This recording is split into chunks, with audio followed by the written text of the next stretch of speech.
Welcome to a new video with our home in the forest. Today we are in our vegetable garden. It's a tiny patch.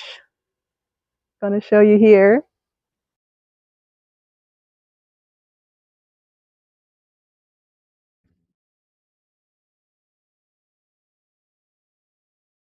If gardening is interesting to you, we have a full playlist already where we are showing what we're doing.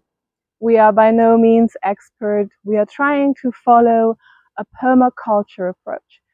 So I am showing you today how our messy garden looks like. This is not curated. We are not having raised beds. We are using a wood chip method, but not so much to suppress weeds. We are fine with weeds. We are even eating weeds. Look here. Let's talk about our vegetable garden setup. We decided to have it just in front of our house because of accessibility.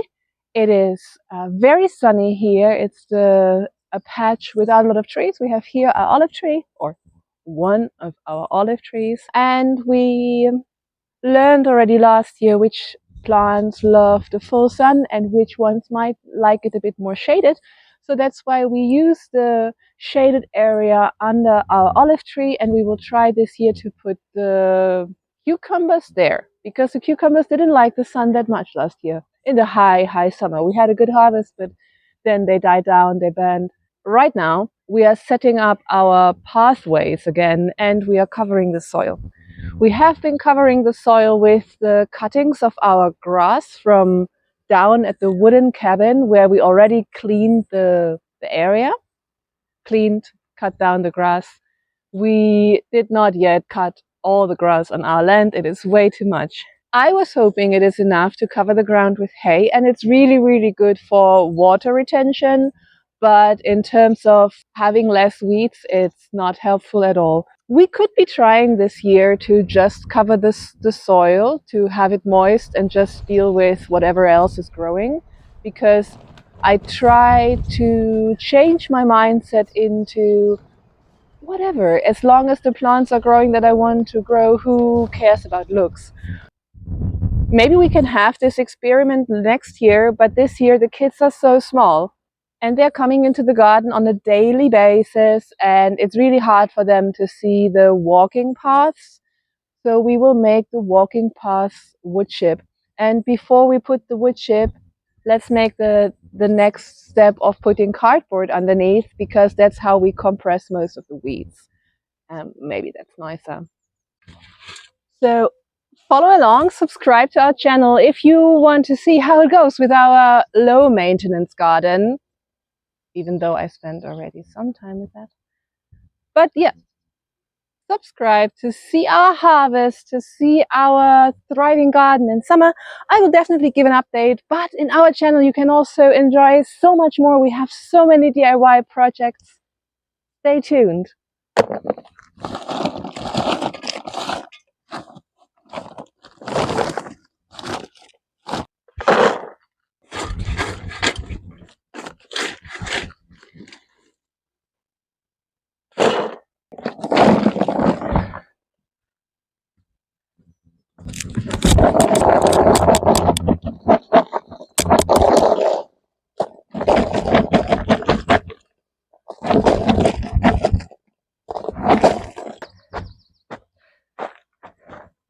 Most of our life, we follow the concept of form follows function. So you will first think about the functionality of something.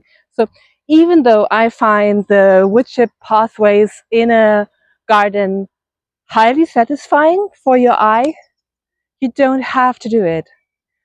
Throughout the winter season, I have been also just collecting the leaves from our olive trees and all this kind of things to cover the ground, to stay moist.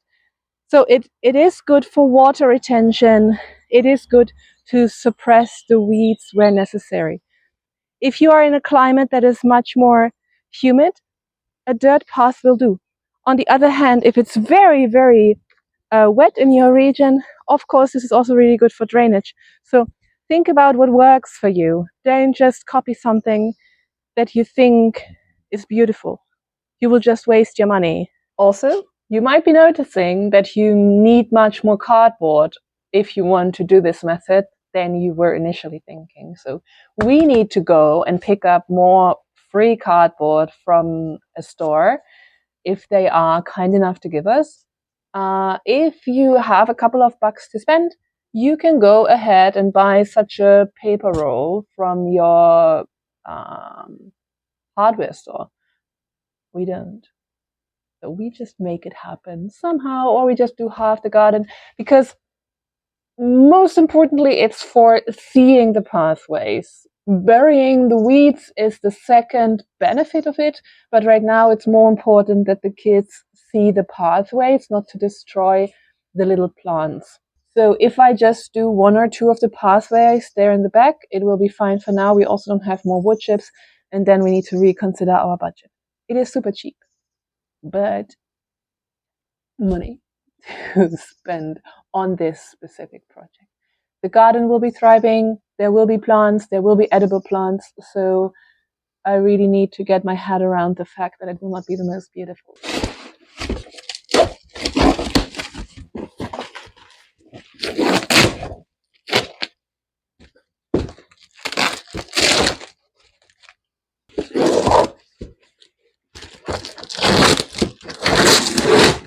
As long as the garden is producing food, we try not to worry too much. We have way too much going on in our life than to worry about appearances of our garden. And last year we have been already successful. This year we have been trying to jam even more crops into one place.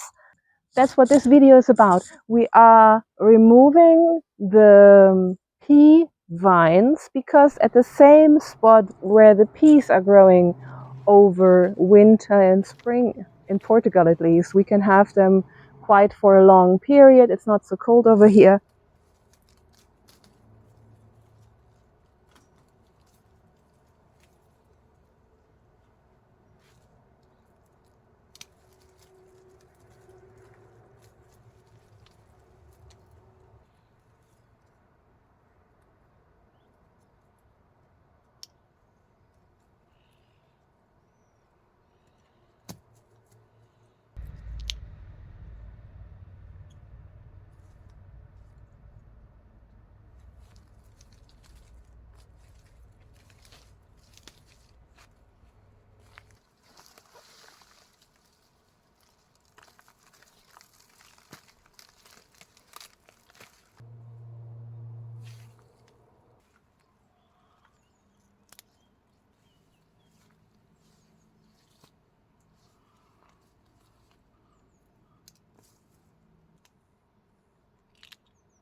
The plants were massive, but now they are also like having much smaller fruits, so it's definitely a good time to go.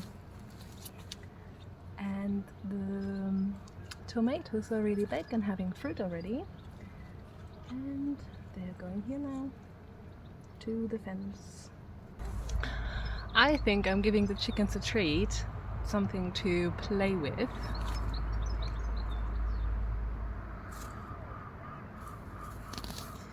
Now the other plants have some room to grow here.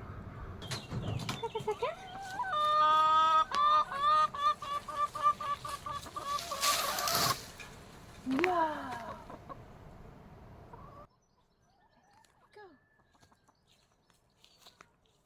And now at the exact same places, the tomatoes are ready to really climb up. So I planted them already some time ago. They have been establishing their roots, and we are seeing already some fruits. The peas are dying off naturally if it is too hot, and they also caught a bit of powdery mildew, but that's totally normal. Some cabbages are still good, so they will stay there as long as they are not bothering the tomatoes, because tomatoes is our goal for these fences. They are paired with some chili plants, which we just learned now that are perennials, and we will definitely try to keep them for the next year because their establishment takes forever. Them growing takes forever, and we are so sad that we threw them away last year. Don't make this mistake. Keep your pepper plants and chili plants because they can stay over winter. If you are in a colder region, put them in a bucket and overwinter them in a dark place. In Portugal, we can probably get away with leaving them in the ground.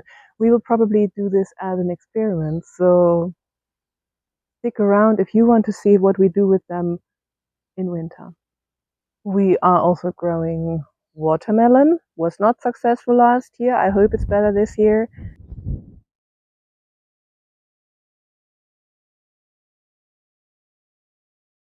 We are having strawberries all over the place. They are really good as ground cover. And what else? A mint that was here before, a wild mint that was here before, is trying to take over my garden. You might notice that our tomatoes are growing all over the place.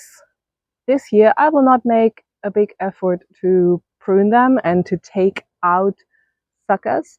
If you don't know what that is, a lot of tomato plants are endless. They are constantly producing new shoots, new suckers. So they don't have like one single lead and then they grow some tomatoes.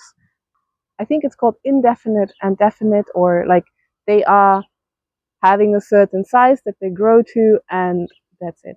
And then you have these indefinite ones. I believe most of the tomato plants are indefinite. They are just continuing to grow. If the temperature is great, if the water supply is great, they will continue producing fruit for you. And this means they are making new arms, new suckers whenever they can to produce more. There is some advice online that you need to remove the suckers, but you don't need to. You can, and there are several reasons why you should. When they are very low, when they are touching the ground, they are more exposed to fungus diseases. But otherwise, if you have a lot of space, like us, and you just want to grow more tomatoes, not necessarily the biggest, juiciest tomatoes, let them be. And especially if you don't have time, like us, just let them be. And remove every once in a while if necessary, and fix them to some sort of support system. And that's it. Keep it simple, you guys. With us, we are here to keep things simple and see if it works anyways. Why the effort? I think our motto is we do as much as necessary and as little as possible to succeed.